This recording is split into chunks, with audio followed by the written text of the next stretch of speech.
A Little Princess. Chapter 3, Ermengarde. On that first morning, when Sarah sat at Miss Minchin's side, aware that the whole schoolroom was devoting itself to observing her, she had noticed very soon one little girl, about her own age, who looked at her very hard with a pair of light, rather dull blue eyes. She was a fat child who did not look as if she were in the least clever, but she had a good-naturedly pouting mouth. Her flaxen hair was braided in a tight pigtail, tied with a ribbon, and she had pulled this pigtail around her neck and was biting the end of the ribbon, resting her elbows on the desk, as she stared wonderingly at the new pupil. When Monsieur Dufarge began to speak to Sarah, she looked a little frightened. And when Sarah stepped forward and, looking at him with the innocent, appealing eyes, answered him without any warning in French, the fat little girl gave a startled jump and grew quite red in her awed amazement. Having wept hopeless tears for weeks in her efforts to remember that la mère meant the mother and le père, the father, when one spoke sensible English, it was almost too much for her suddenly to find herself listening to a child her own age who seemed not only quite familiar with these words, but apparently knew any number of others and could mix them up with verbs as if they were mere trifles. She stared so hard and bit the ribbon on her pigtail so fast that she attracted the attention of Miss Minchin, who, feeling extremely cross at the moment, immediately pounced upon her. "Miss St. John," she exclaimed severely, "what do you mean by such conduct? Remove your elbows, take your ribbon out of your mouth, sit up at once." Upon which Miss St. John gave another jump, and when Lavinia and Jessie tittered, she became redder than ever. So red, indeed, that she almost looked as if tears were coming into her poor, dull, childish eyes. And Sarah saw her and was so sorry for her that she began rather to like her and want to be her friend. It was a way of hers, always to want to spring into any fray in which someone was made uncomfortable or unhappy. If Sarah had been a boy and lived a few centuries ago, her father used to say, she would have gone about the country with her sword drawn, rescuing and defending everyone in distress. She always wants to fight when she sees people in trouble. So she took rather a fancy to fat, slow little Miss St. John and kept glancing toward her through the morning. She saw that lessons were no easy matter to her, and that there was no danger of her ever being spoiled by being treated as a show pupil. Her French lesson was a pathetic thing. Her pronunciation made even Monsieur Dufarge smile in spite of himself, and Lavinia and Jessie and the more fortunate girls either giggled or looked at her in wondering disdain. But Sarah did not laugh. She tried to look as if she did not hear when Miss St. John called le bon pain, li bon pain. She had a fine, hot little temper of her own, and it made her feel rather savage when she heard the titters and saw the poor, stupid, distressed child's face. "It isn't funny, really," she said between her teeth as she bent over her book. "They ought not to laugh." When lessons were over and the pupils gathered together in groups to talk, Sarah looked for Miss St. John, and finding her bundled rather disconsolately in a window seat, she walked over to her and spoke. She only said the kind of thing little girls always say to each other, by way of beginning an acquaintance, but there was something friendly about Sarah, and people always felt it. "What is your name?" she said. To explain Miss St. John's amazement, one must recall that a new pupil is, for a short time, a somewhat uncertain thing. And of this new pupil, the entire school had talked the night before until it fell asleep, quite exhausted by excitement and contradictory stories. A new pupil with a carriage and a pony and a maid, and a voyage from India to discuss, was not an ordinary acquaintance. "My name's Ermengarde St. John," she answered. "Mine is Sarah Crewe," said Sarah. "Yours is very pretty. It sounds like a storybook." "Do you like it?" fluttered Ermengarde. I like yours." Miss St. John's chief trouble in life was that she had a clever father. Sometimes this seemed to her a dreadful calamity.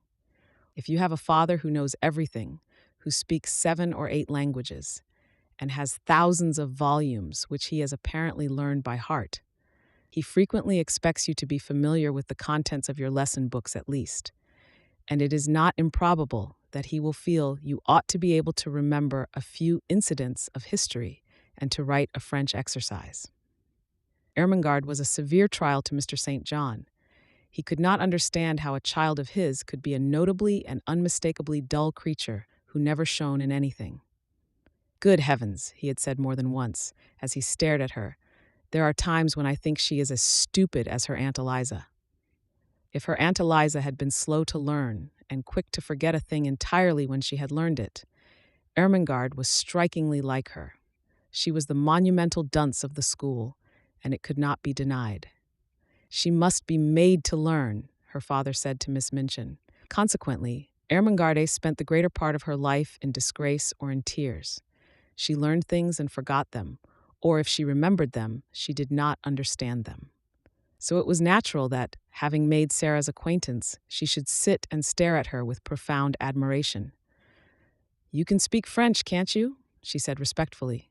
Sarah got on to the window seat, which was a big, deep one, and tucking up her feet, sat with her hands clasped round her knees. "I can speak it because I have heard it all my life," she answered. "You could speak it if you had always heard it." "Oh no, I couldn't," said Ermengarde. "I never could speak it." "Why?" inquired Sarah curiously. Ermengarde shook her head so that the pigtail wobbled. "You heard me just now," she said. "I'm always like that. I can't say the words, they're so queer." She paused a moment and then added with a touch of awe in her voice, "You are clever, aren't you?" Sarah looked out of the window into the dingy square, where the sparrows were hopping and twittering on the wet iron railings and the sooty branches of the trees. She reflected a few moments. She had heard it said very often that she was clever, and she wondered if she was, and if she was, how it had happened. "I don't know," she said. "I can't tell." Then, seeing a mournful look on the round, chubby face, she gave a little laugh and changed the subject. "Would you like to see Emily?" she inquired. "Who is Emily?" Ermengarde asked, just as Miss Minchin had done. "Come up to my room and see," said Sarah, holding out her hand. They jumped down from the window seat together and went upstairs. "Is it true?" Ermengarde whispered, as they went through the hall. "Is it true that you have a playroom all to yourself?" "Yes," Sarah answered. "Papa asked Miss Minchin to let me have one because, well, it was because when I play, I make up stories and tell them to myself, and I don't like people to hear me. It spoils it if I think people listen." They had reached the passage leading to Sarah's room by this time, and Ermengarde stopped short, staring and quite losing her breath. "You make up stories," she gasped. "Can you do that as well as speak French? Can you?" Sarah looked at her in simple surprise. "Why, anyone can make up things," she said. "Have you never tried?" She put her hand warningly on Ermengarde's. "Let us go very quietly to the door," she whispered, "and then I will open it quite suddenly. Perhaps we may catch her." She was half laughing, but there was a touch of mysterious hope in her eyes which fascinated Ermengarde, though she had not the remotest idea what it meant or whom it was she wanted to catch, or why she wanted to catch her. Whatsoever she meant, Ermengarde was sure it was something delightfully exciting. So, quite thrilled with expectation, she followed her on tiptoe along the passage. They made not the least noise until they reached the door. Then Sarah suddenly turned the handle and threw it wide open. Its opening revealed the room quite neat and quiet, a fire gently burning in the grate, and a wonderful doll sitting in a chair by it, apparently reading a book. "Oh, she got back to her seat before we could see her," Sarah explained. "Of course they always do. They are as quick as lightning."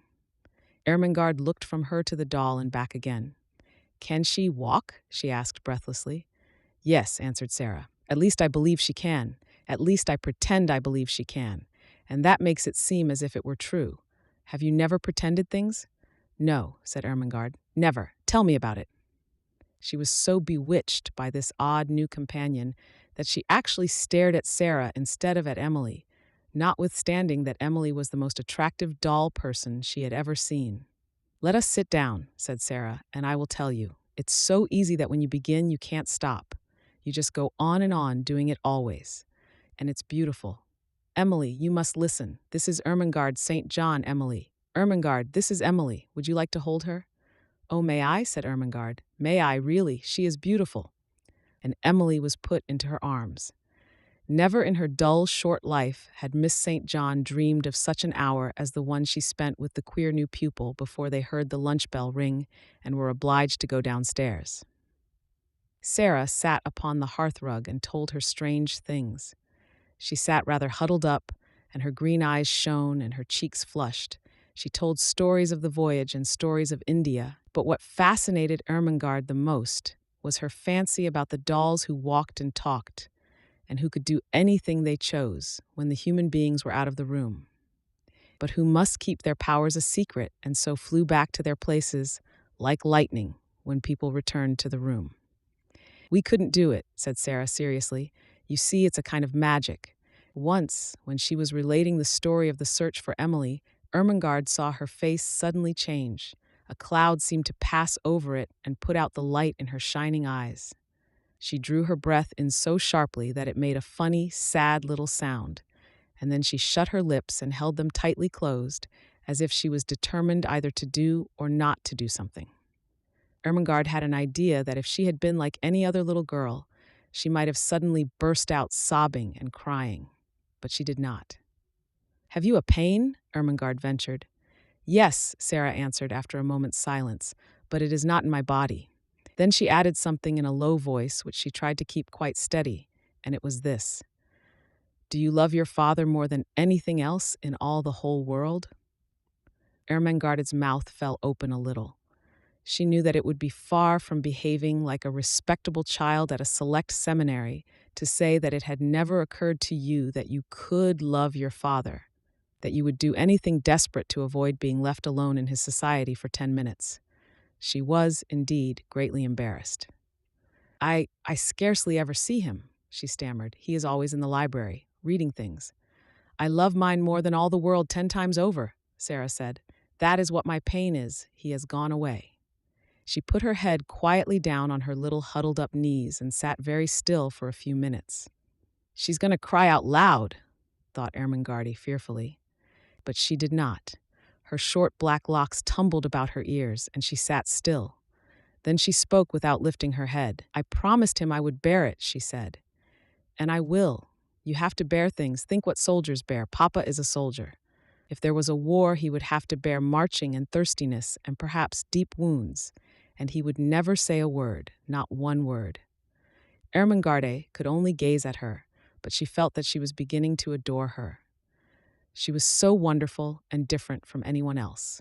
Presently, she lifted her face and shook back her black locks with a queer little smile.